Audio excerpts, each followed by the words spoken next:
Selamat sejahtera kepada Encik Muhammad Fuad. Nama saya Yip Swee Ling dan rakan sekumpulan saya ialah Lai Lepeng.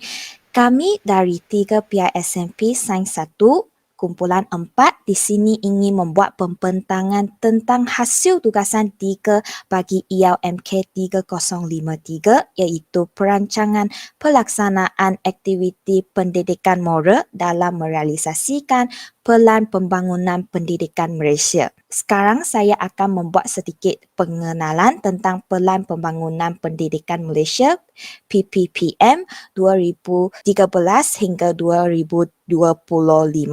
Pelan ini telah dibangunkan dengan menilai prestasi semasa sistem pendidikan negara dengan mengambil kira pencapaian lampau dalam pendidikan dan membandingkannya dengan tanda aras antarabangsa. Pelan ini juga melakarkan visi sistem pendidikan Malaysia pelbagai faktor yang dapat mencapai aspirasi murid serta anjakan yang perlu dilakukan daripada aspek strategik dan operasional untuk mencapai visi ini. Pada Oktober 2011, Kementerian Pendidikan Malaysia telah melancarkan kajian semula sistem pendidikan negara secara menyeluruh dalam usaha membangunkan Pelan Pembangunan Pendidikan Malaysia yang baharu. Kajian ini juga melibatkan pemimpin sekolah, guru, ibu bapa, murid dan orang ramai di seluruh negara. Pelan transformasi pendidikan kini dilaksanakan untuk meningkatkan prestasi murid sejajar dengan standard pendidikan antarabangsa, meningkatkan pandangan ibu bapa serta masyarakat terhadap dasar pendidikan negara dan mempersiapkan generasi muda Malaysia untuk menghadapi keperluan abad ke-21. Untuk merealisasikan PPPM, satu idea daripada PPPM telah dipilih dan dirujuk bagi merancang pelaksanaan aktiviti pendidikan moral. Idea yang dirujuk adalah etika dan kerohanian. Menurut Kamus Dewan, etika bermaksud prinsip moral atau nilai-nilai akhlak seperti adab sopan santun. Menurut dokumen standard kurikulum dan pentaksiran, dokumen standard kurikulum dan pentaksiran pendidikan moral tahun 5, etika pula merujuk kepada penghayatan agama dan kepercayaan.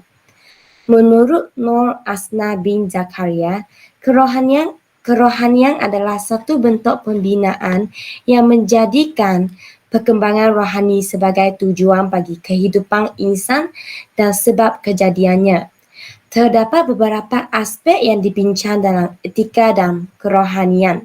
Sistem pendidikan akan memupuk etika dan kerohanian dalam diri setiap murid bagi mendepani cabaran yang akan ditempuhi dalam kehidupan dewasa.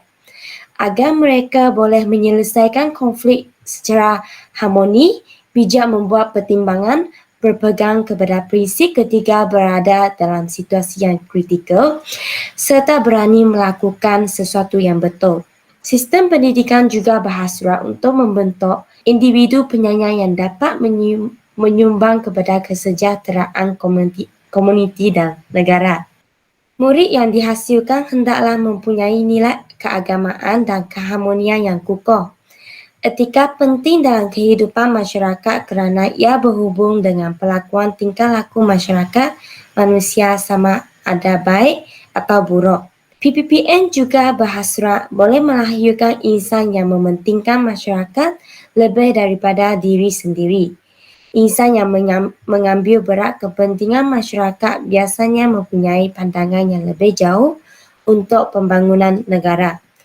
Kerohanian yang penting dalam pendidikan untuk memberikan pengajaran kepada murid-murid supaya bersama-sama menjaga kebajikan setiap insan. Daripada aspek yang dibincang dalam idea etika dan kerohanian, boleh dikatakan bahawa terdapat 5 nilai yang telah disenaraikan dalam aspek-aspek tersebut untuk dipelajari oleh murid. Yang pertama, Nilai kepercayaan kepada Tuhan dikaitkan dengan kerohanian. Nilai kedua, hemat tinggi, dikaitkan dengan etika. Nilai kasih sayang pula dikaitkan dengan pembentukan insan penyayang. Keberanian dikaitkan dengan kerohanian yang kukuh untuk mempertahankan prinsip yang betul pada keadaan yang kritikal. Dan nilai yang terakhir iaitu nilai kesederhanaan pula merujuk kepada mempunyai pandangan yang jauh dalam membuat pertimbangan. Baiklah, sekarang saya akan meneruskan pembentangan dengan menerangkan pemilihan tema dan topik untuk kumpulan kami bagi melakukan perancangan pelaksanaan aktiviti pendidikan moral dalam merealisasikan idea yang terpilih dari PPPM iaitu etika dan kerohanian. Dalam pada itu, seperti yang telah dinyatakan oleh ahli kumpulan saya, salah satu hasrat sistem pendidikan Malaysia adalah ingin membentuk individu penyanyang yang dapat menyumbang kepada kesejahteraan komuniti dan negara. Sesungguhnya, tema pendidikan moral bagi tahun 5 iaitu saya dan masyarakat adalah selari dengan hasrat tersebut. Hal ini dikatakan demikian kerana tema ini adalah memerihalkan nilai universal yang perlu difahami dan dihayati serta diamalkan oleh para murid terhadap masyarakat di sekeliling mereka. Dengan demikian, murid yang menguasai nilai universal akan mempertimbangkan tindakan dan perlakuan moralnya terhadap masyarakat dengan lebih berkesan, berlandaskan agama atau kepercayaan, peraturan dan undang-undang serta norma masyarakat. Manakala KSSR Pendidikan Moral mengandungi 14 nilai universal dan salah satu daripadanya merupakan nilai kasih sayang yang boleh diterapkan untuk merealisasikan hasrat tersebut. Oleh hal-hal yang demikian, topik yang telah dipilih oleh kumpulan kami untuk melakukan perancangan pelaksanaan aktiviti pendidikan moral ini ialah unit 7, kasih sayang, kami prihatin. Seperti yang ditunjukkan dan disenaraikan dalam slide ini, standard kandungan untuk unit ini ialah sayangi masyarakat demi kesejahteraan bersama. Manakala standard pembelajaran yang terlibat untuk diukur ialah murid boleh menghuraikan cara memupuk amalan kasih sayang dalam masyarakat demi kesejahteraan bersama, merumuskan kepentingan amalan menyayangi masyarakat demi kesejahteraan bersama, mengekspresasikan perasaan berkaitan dengan amalan menyayangi masyarakat demi kesejahteraan bersama.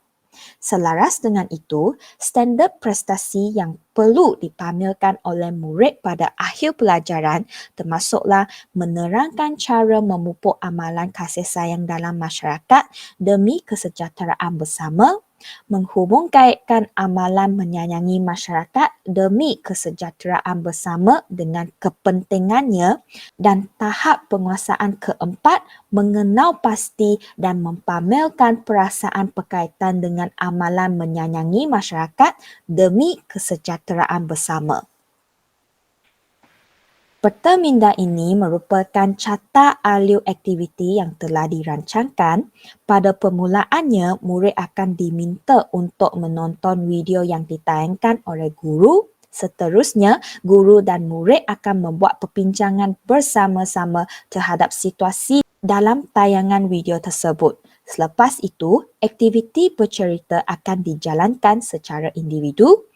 Pada akhirnya, aktiviti susulan juga akan dijalankan untuk berbincang tentang nilai kasih sayang yang terkandung dalam cerita para murid.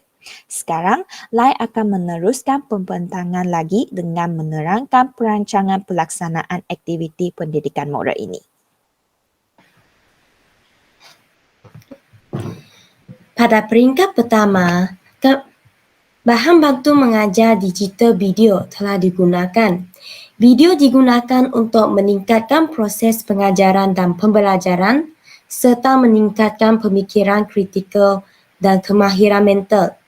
Sebelum masuk ke dalam kelas, Guru perlu menyediakan komputer dan LCD untuk menayangkan video. Guru kemudian perlu menyediakan video dan menyimpan video di dalam komputer untuk kegunaan kemudian. Semasa di dalam kelas, guru memainkan video tentang amalan kasih sayang terhadap golongan OKU. Murid membuat pemerhatian terhadap situasi yang berlaku dalam video tersebut. Situasi dalam isi kandungan video ialah seseorang anak yang kurang upaya yang bernama Ali sedang diketawa dan diejek oleh beberapa kanak-kanak. Situasi kedua, sekumpulan kanak-kanak yang lain ternampak situasi tersebut. Dalam situasi ketiga, mereka menghalang tindakan kanak-kanak tersebut dan memberi nasihat agar mereka mengetahui kesalahan yang dilakukan. Dan situasi yang keempat, mereka menenangkan hati Ali serta peka terhadap keperluannya supaya dapat menghulurkan bantuan yang diperlukan.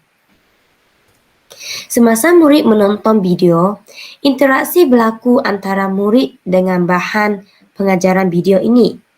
Ini dapat menjadikan pengajaran lebih bermakna, menarik dan berkesan. Pada peringkat kedua aktiviti, perbincangan bersama-sama dijalankan. Perbincangan ialah satu proses aktif yang melibatkan guru dengan murid. Perbincangan bukan sahaja merangsang interaksi antara murid secara bermakna, tetapi juga menggalakkan pelbagai pembelajaran yang merangkumi kandungan, kemahiran, sikap dan proses-proses pembelajaran. Perbincangan menggalakkan perkembangan mental murid supaya dapat menyumbangkan idea dan pandangan secara sistematik dan tepat.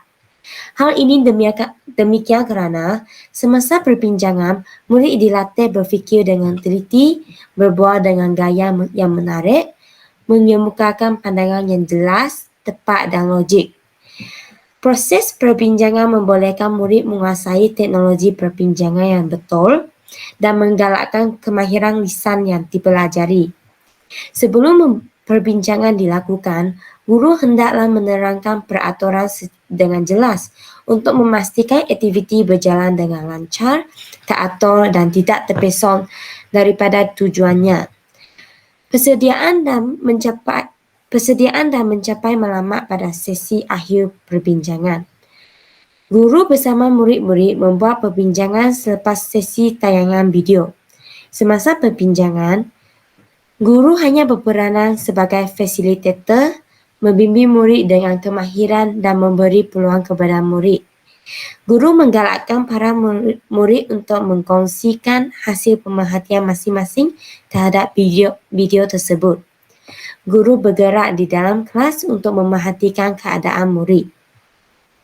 Murid perlu memberikan kerjasama dengan aktif, melibatkan diri ketika proses perbincangan dijalankan. Antara perkara yang dibincangkan adalah, apakah situasi yang berlaku di dalam video tersebut? Apakah perasaan para murid selepas menonton video tersebut? Apakah perlakuan kanak-kanak yang mengetawakan dan mengejek Ali itu betul atau salah? Dan terangkan menyapakah? Dan terakhirnya, bagaimanakah sekumpulan kanak-kanak tersebut membantu Ali? Bercerita melibatkan aktiviti yang menceritakan semula perkara ataupun peristiwa sama ada imajinasi, tradisi atau kisah benar. Dengan ini, ia akan dapat meningkatkan minat untuk belajar, membekalkan pelbagai pengalaman, mengembangkan kemahiran mendengar serta memotivasikan murid dirinya dan audiens iaitu murid lain untuk mengamalkan atau melakukan sesuatu yang terkandung dalam cerita tersebut. Pada permulaan untuk pelaksanaan aktiviti bercerita secara individu, guru akan meminta para murid untuk membina cerita sendiri berdasarkan pandangan dan pengalaman daripada kehidupan harian masing-masing. Manakala murid perlu menceritakan amalan sikap menyayangi golongan OKU berdasarkan arahan yang diberikan oleh guru, Dalam pada itu, murid perlu membina ceritanya yang merangkumi isi-isi kandungan seperti yang disenaraikan dalam slide ini, iaitu perasaan anda terhadap situasi dalam video yang telah ditonton, peristiwa mengenai golongan OKU yang pernah berlaku dalam kehidupan seharian jika ada, cara yang akan digunakan oleh anda untuk membantu golongan OKU jika bertemu dengan situasi realiti yang serupa dalam video tersebut, kepentingan amalan kasih sayang anggota masyarakat terhadap golongan OKU. Pada akhirnya, aktiviti susulan akan dijalankan untuk berbincang tentang nilai-nilai murni yang terkandung dalam cerita yang dipilih. Tujuannya adalah untuk mengukurkan lagi konsep nilai kasih sayang terhadap masyarakat yang perlu dipelajari agar mengamalkannya dalam kehidupan seharian. Dalam konteks ini, guru boleh mengemukakan beberapa soalan yang berkenaan untuk menguji kefahaman murid terhadap ceritanya. Seterusnya, guru akan membantu murid untuk meringkaskan ceritanya secara lisan dan berbincang bersama dengan seluruh kelas tentang nilai kasih sayang yang terkandung dalam cerita masing-masing. Kesimpulannya, golongan istimewa mempunyai kelebihan dan keunikan yang tersendiri. Mereka juga perlu mendapat dan mempunyai hak yang sama rata dengan manusia lain. Dalam pada itu, sikap masyarakat penyayang harus ada dalam diri setiap rakyat Malaysia untuk membantu golongan istimewa ini supaya mewujudkan sebuah masyarakat Malaysia yang penyayang dan harmoni serta dapat merealisasikan pelan pembangunan pendidikan Malaysia. Senarai ini merupakan bahan-bahan yang dirujukkan oleh kumpulan kami untuk menyelesaikan tugasan pembentangan ini. Baiklah, itu sahaja daripada kumpulan kami. Sekian, terima kasih.